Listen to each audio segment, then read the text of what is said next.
Hey everybody, my name is Kevin. This is my first YouTube review of any sort of products. The reason I'm doing this review is because I couldn't find a lot of information on the shoes that I was looking for comparison. Both of these are newer within the last year or so. Very limited information. I saw one really good video on the Fizik Aeroweave Transiro shoe, which is this. This is one I've narrowed it down to.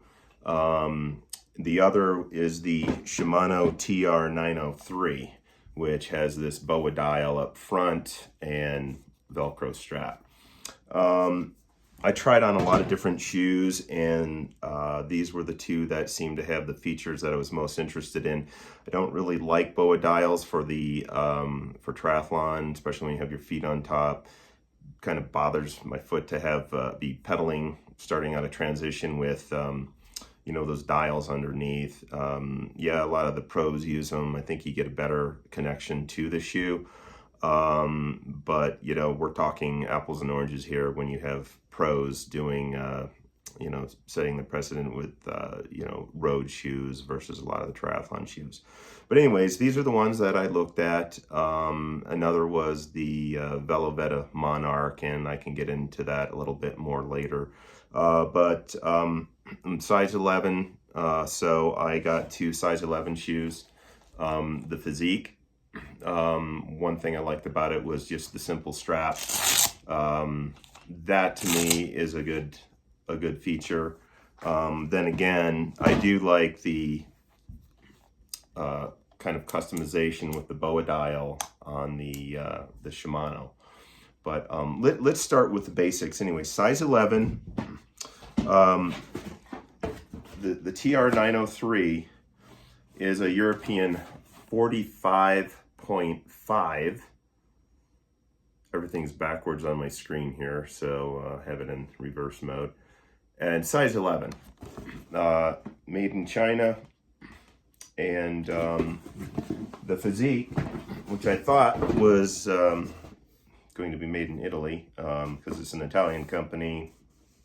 The Hydra Aeroweave Carbon is actually a 44.5, so a little bit different in European sizing, which is odd, but still US size 11. Originally, I had tried on the 45 in the Fizik, and that was in the spring. I had to send that back. It was just too long. I used the online Fizik.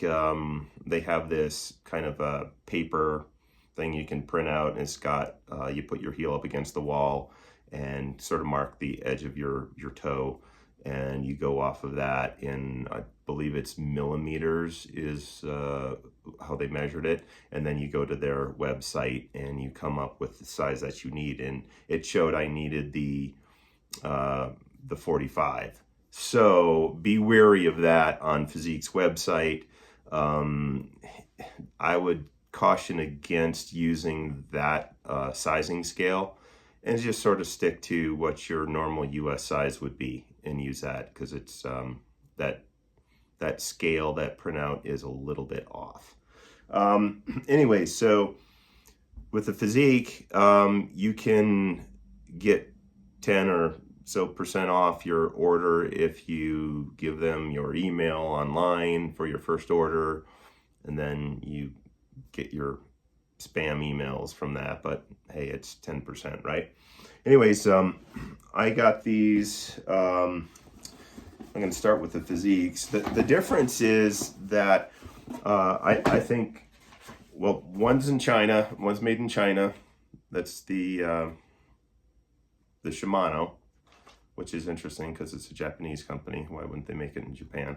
Anyways, and then the Fizik, an Italian shoe company, made in Cambodia. Doesn't matter where they're made, but I will say this: the weight size, or the weight for size 11 on the Fizik, and I've got my Feedback Sports scale here, is actually, I'm gonna zero it out,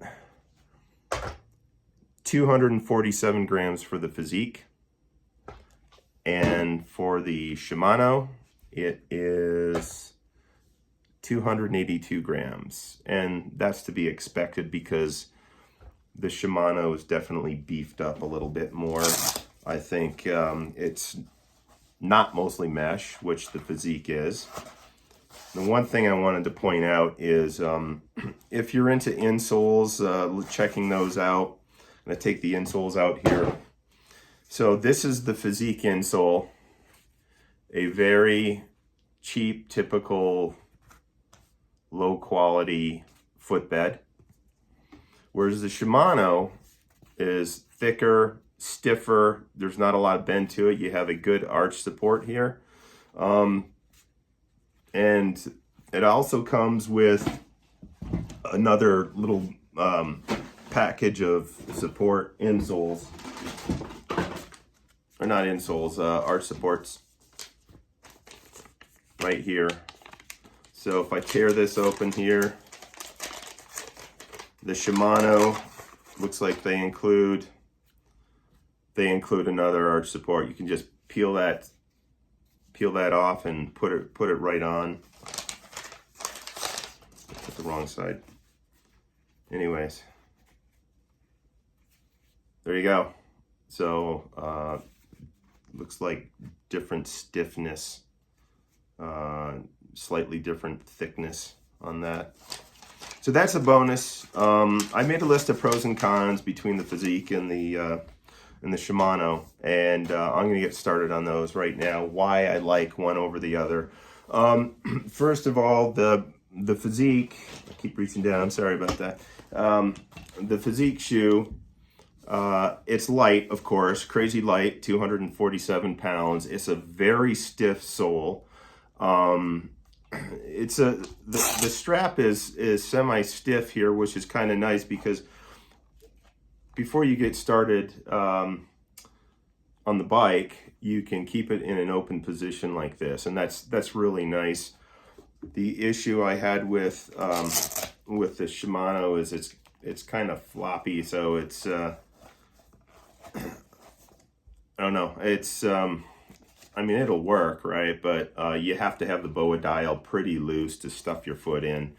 I've tried it just in the living room, trying to put my foot in and out of that thing, and I do like the Fizik from that aspect a little bit better.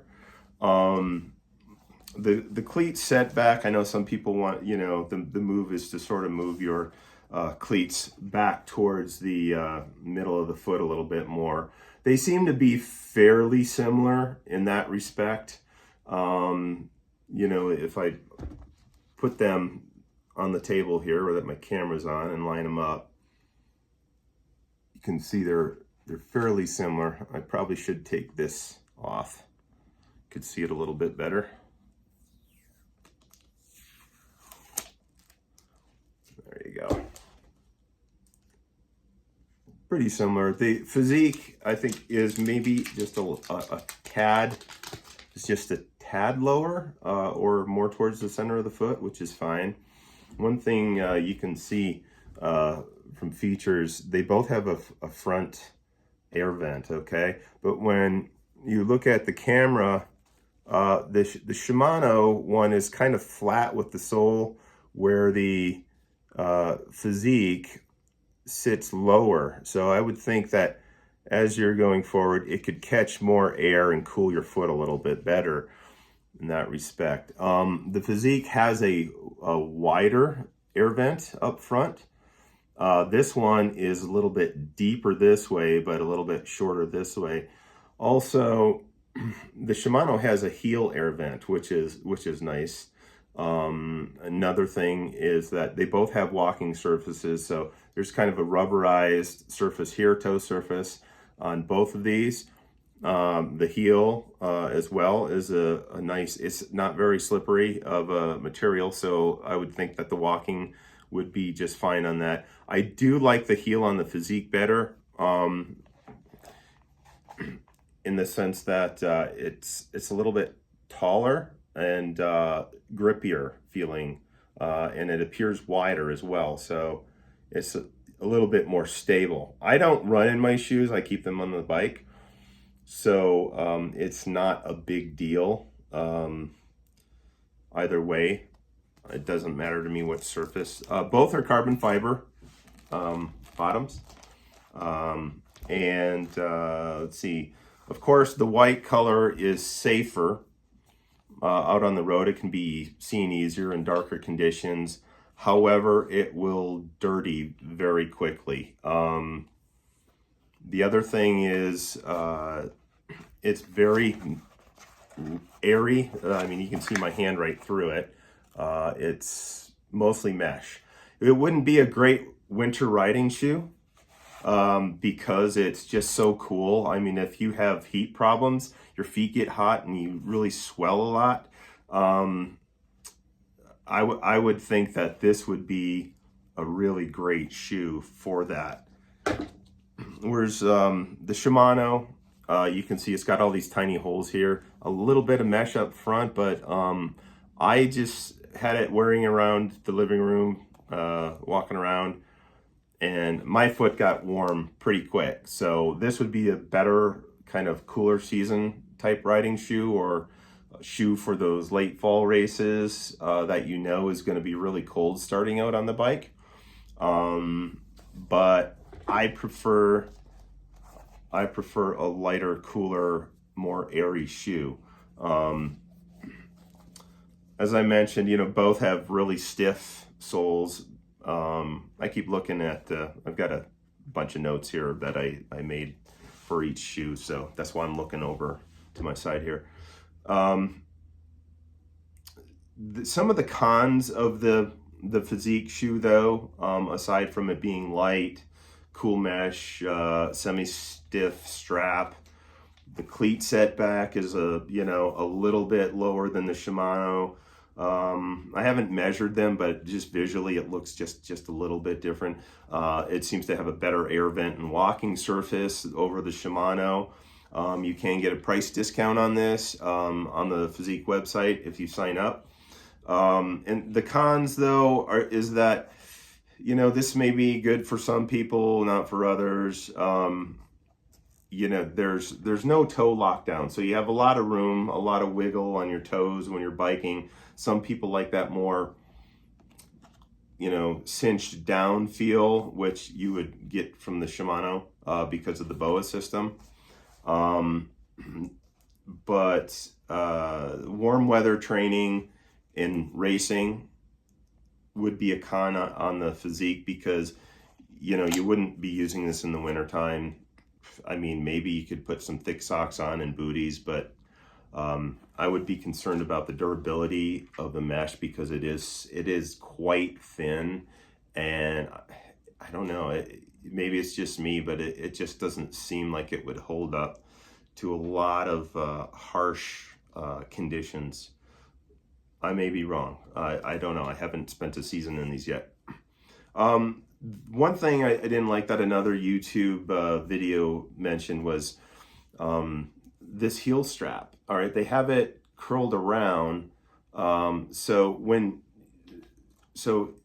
if you're looking at this and you're reaching down, typically you would grab from the outside. So my right arm would be reaching down to close the strap or pull up on the heel strap. Well, the problem is the heel strap is sewn almost, pretty much I would agree with the other YouTuber, backwards. So if they sewed it onto the outside of the heel, then you'd have something to grasp, because you'd be coming in here, and yeah, you could get your finger here, but you're reaching towards the crank.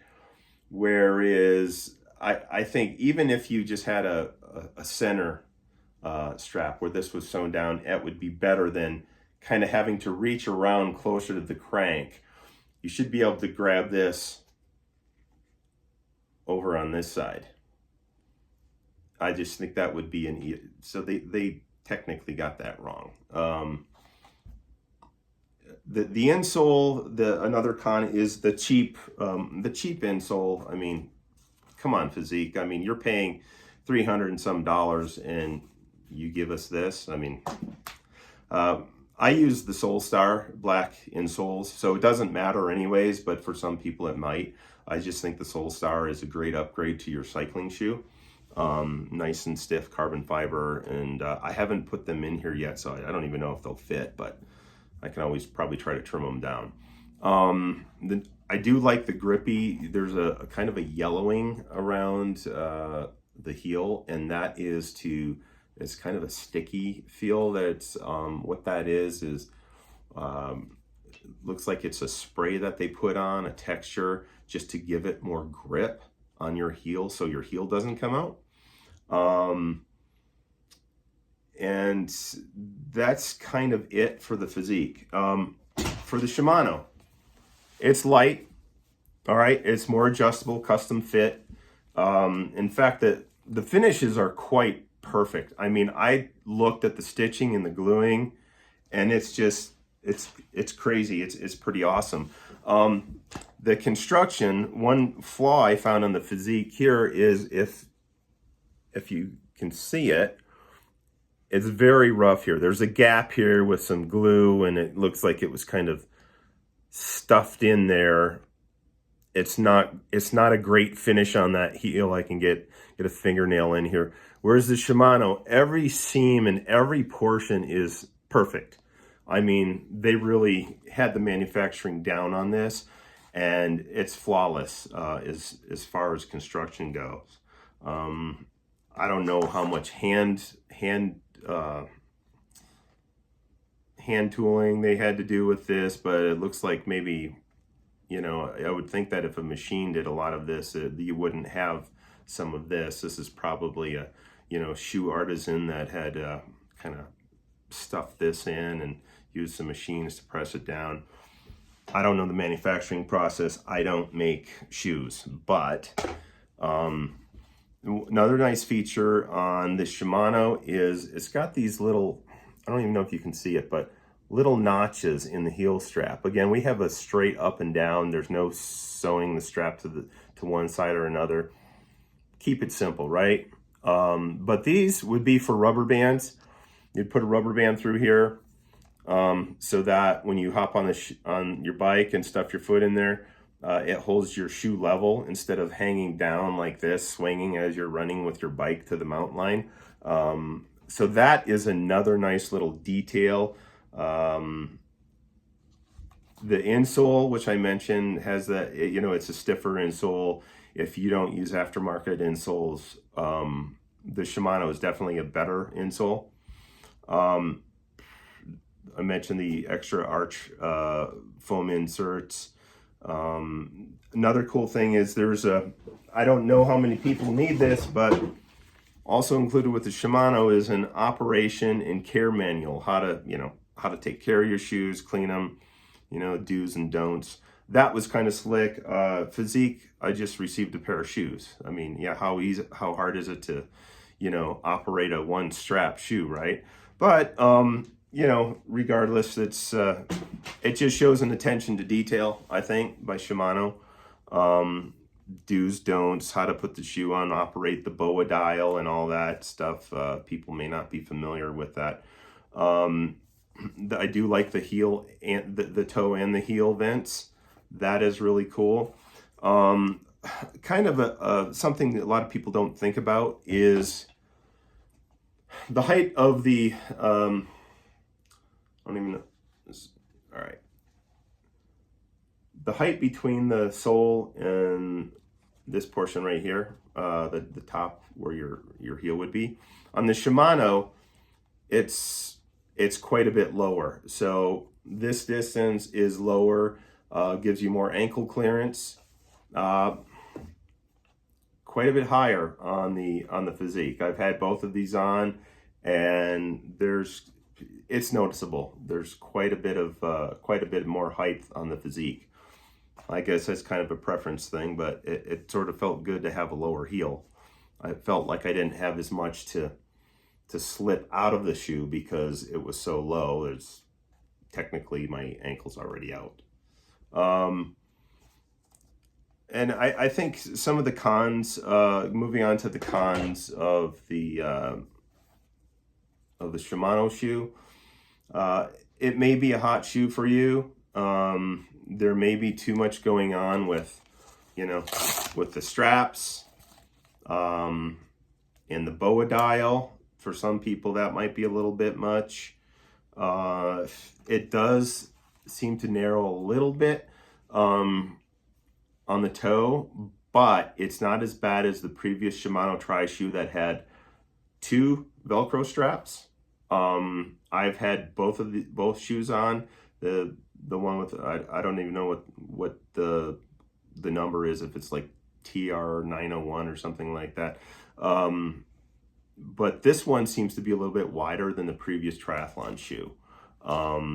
Another feature that, well, both of these shoes have is a little bit wider. It's got a little tabs here so that it doesn't slip out of that D-ring right there. So you don't have to worry about having to rethread it through there. And the Fizik has the same thing. They've got a little tab here, you know, that'll stop it from coming out of that D-ring that is affixed to the side of the shoe. That's pretty much it. Which one am I going to use? I decided I'm going to keep both of them. I picked this one up, retails for $350. I picked this up at $182 at the Pros Closet. They were going out of business, and it was really weird because, as mentioned, I tried on the 45 and the Fizik this last spring, sent it back. They were out of stock on the 44.5, and I got on their waiting list for an email, and they said, hey, this is in stock, 44.5. If you want it, order it. So I went ahead and I ordered it, and it fit. I was like, wow, this actually fits really well. I like that it's airy and light, and the strap and everything. That's great. Oddly enough, within 24 hours, I decided to look into the Shimano one because there's nowhere to try it on around here. No stores carry either of these, so I had to order them. They'd be like mail order. Oddly enough, I lived a few miles from a mail order place, the Pros Closet, and they had this, and it was on sale on their website, and I thought, wow, it's like almost, you know, half off. That's crazy. So I drove down there, and they had one pair of a size that I thought might fit, and I tried them on. I was like, wow, this is crazy. What luck, right? And so I thought, well, what I can do is I've got both of these ordered or in my possession now, and I'll send one of them back. And ultimately, what I decided is I think I'm going to use the Shimano for some just mostly training and winter riding, and I'll race in the Fizik just because it's easier to get in and out of, super lightweight and airy. Most of the races are done in the summertime.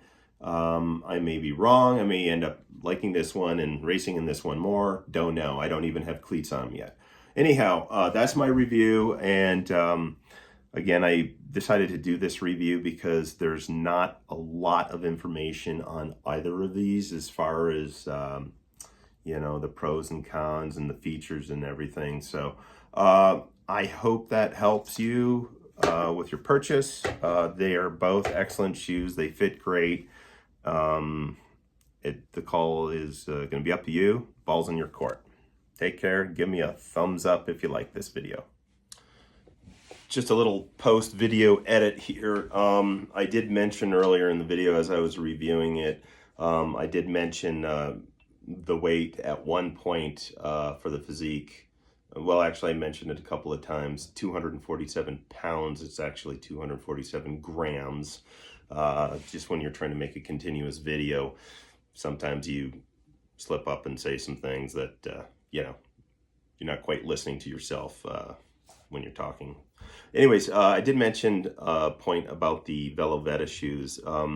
That was actually in the top 3.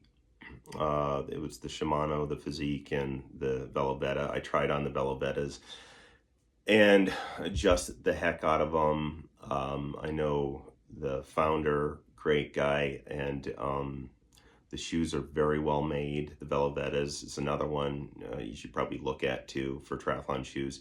The reason I didn't purchase that one, I just couldn't get it to fit the volume of my foot.